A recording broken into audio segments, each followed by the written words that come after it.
በስመ ስላሴ በስመ አብ ወወልድ ወመንፈስ ቅዱስ አሐዱ አምላክ አሜን። ሰላም እግዚአብሔር አምላክ ምስኩላትኩም ይኹን። ስድራ እግዚአብሔር አምላክ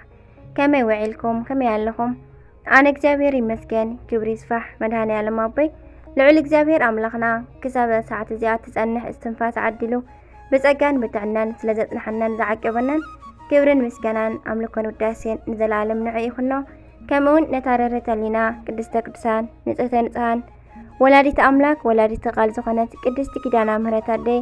ቅዱስ ወዳ ብዝሃባ ክብሪ ክብርን ምስጋናን ውዳሴን ይብጽሐያ።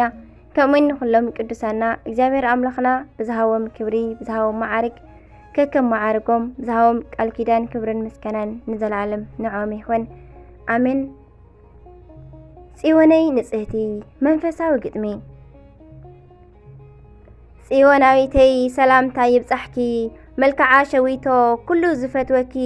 ኣንቲ ድንግለይ ናይ ልበይ መብራህቶ መንገደይ ሓልዊ ሰውርኒ ካብ ከንቶ ከይከውን መርዓቱ ናይ ዲያብሎስ መፍቶ ከይከውን መርዓቱ ናይ ዲያብሎስ መፍቶ ኣንቲ ድንግለይ ጽሪቲ ጽብቕቲ ፍሪቲ ዓይኒ ጥዕምቲ ጨና ሓረግ ተኽሊ ወይኒ ኣብ ትሕቲ መስቀል ጸግዒ ዝተውሃብክኒ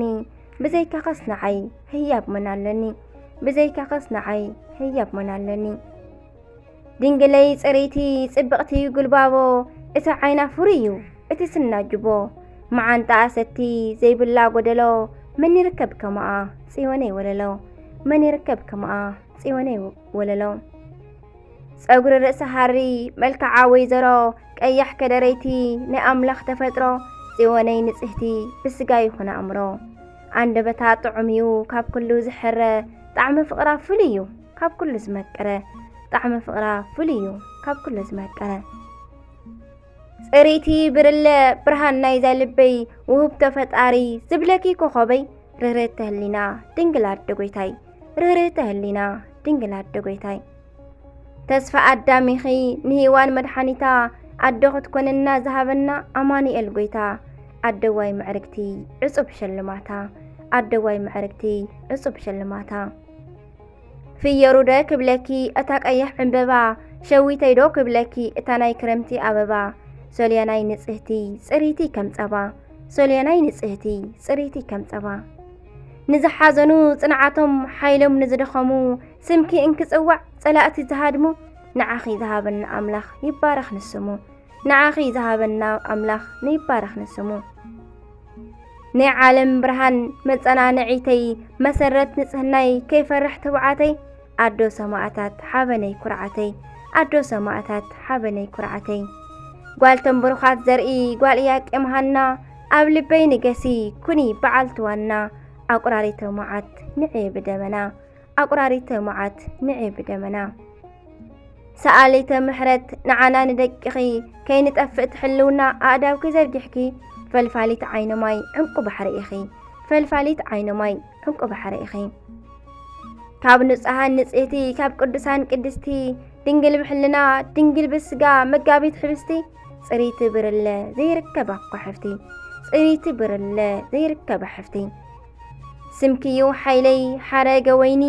መዝሙርክዩ ዕጋበተይ ተስፋ ዘስነቐኒ መሶበ ወርቂ መፈጸምታይ ኩኒ መሶበ ወርቂ ድንግለይ መፈጸምታይ ኩኒ ሓዘናት ሓሊፍኪ ሓዘነይ ትድብሲ ወዲኺ ሂብክኒ ክኾነኒ ፈውሲ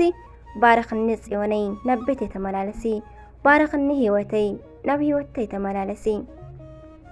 ንስኽውን መጥዕምክዮ ከም ኩሉ ፍጡር ሓመድ ኣዳም ለቢስኪ ወሪድኪ መቓብር ስጋኸ ግን ኣይበስበሰን ተንሲእ ክዳ እምበር ስጋኸ ግን ኣይበስበሰን ተንሲእ ክዳ እምበር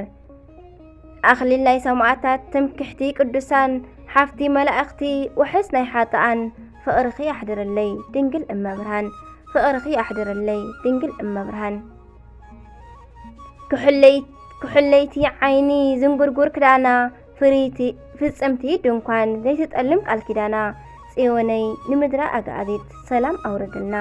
ጽዮነይ ንምድራ ኣጋኣዚት ሰላም ኣውርድልና ኣሜን። ጽዮነይ ጽሬቲ ዝወደቐ ዝነጠበ ብኣፈ ቅዱሳን ትኳን መላክ ታረመለይ ወስብሐት ለእግዚአብሔር ወለወላዲቱ ድንግል ወለመስቀሉ ክቡር አሜን ለይኩን።